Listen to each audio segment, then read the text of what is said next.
you're a trained lawyer, you know this, that they kept that prosecution so tightly focused on her and the sexual crimes. It was deeply frustrating to sit there and sort of see names of famous wealthy people. Yes, they were on planes, they knew Jeffrey Epstein, but you kept wondering, well, what else did they know?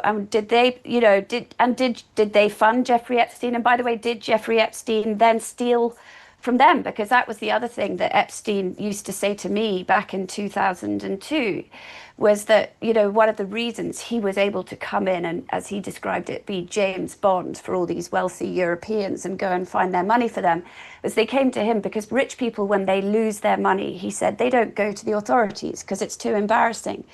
Well, look how history turned full circle when, after Jeffrey Epstein died, Leslie Wexner, his benefactor, suddenly admitted, because he was sort of caught in a public crosshair, that Jeffrey Epstein had in fact stolen $47 million from him.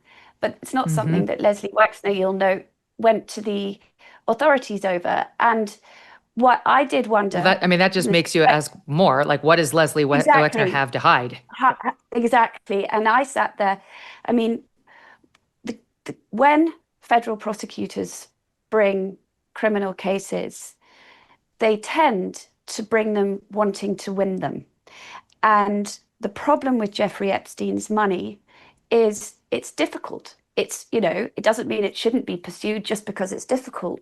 But Jeffrey Epstein definitely knew how to steal from people and how to put money offshore. And it would be difficult for the American feds to trace that money. Does that mean they shouldn't try? I think that's one of the questions that we're now probably asking, whether we know it or not.